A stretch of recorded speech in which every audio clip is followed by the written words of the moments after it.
welcome back to Feisty Ferret Business. I know it's been a slight while. I started working again and then I had a flare up and other stuff. It was also my birthday.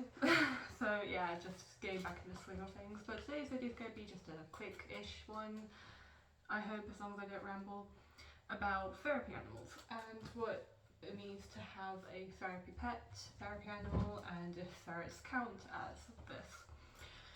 So when I say therapy animals, this is not the same as a service animal, which is usually like a service dog that you might see typically for people that have hearing or sight difficulties.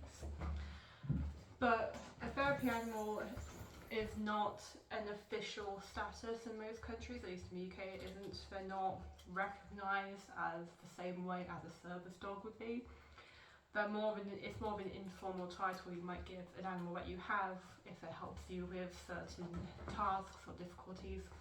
For example, a lot of mentally ill or autistic or neurodivergent or disabled people might use their pets as a therapy animal, a therapy pet.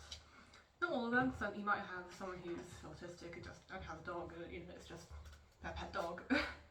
But some people recognise that their animals help them significantly with managing their conditions, and that is what I'm talking about today.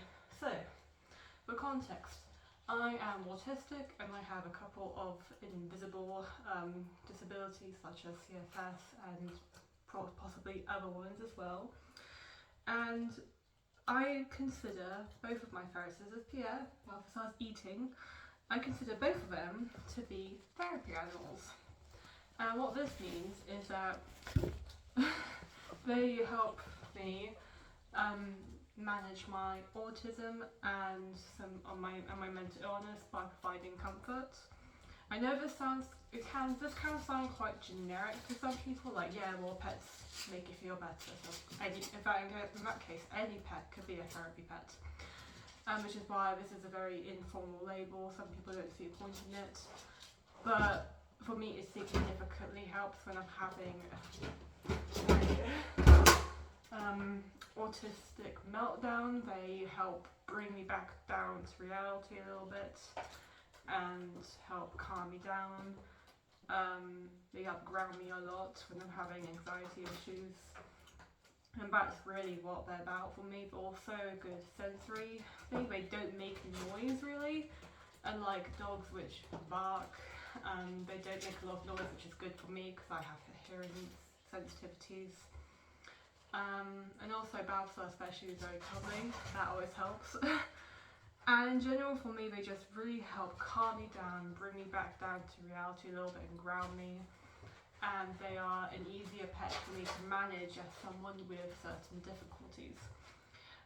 Therapy pets, like I said, they can be any pet. It could be any animal that you have as a pet. I've known some people have therapy rats.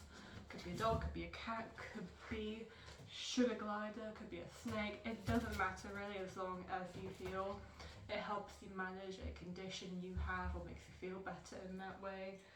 Some people use this, you can in some places in the UK use this as a way to be able to have your animals with you when you rent. Not all places do this because it's still in the middle of being processed as a legal thing, but you can claim you can still say, I need to have my animals with me because they are therapy animals. Some places will be okay with that, some will not.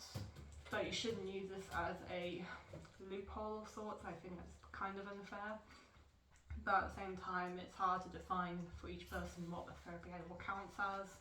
So for one person who has autism and their pets does the same thing it does for me, and then one person just has a cat, but they love a cat, but doesn't help them manage anything. There's a difference, and it's unfair to use loopholes like that, but I'm not going to go into that right now.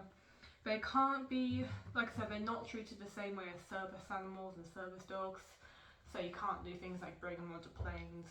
I can't bring them into most shops, although some shops like Pets at Home or Wilco's in the UK, they do allow animals in as long as they're well behaved.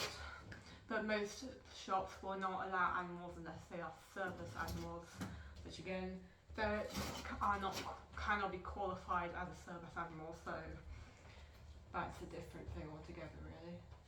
Yeah, that's so.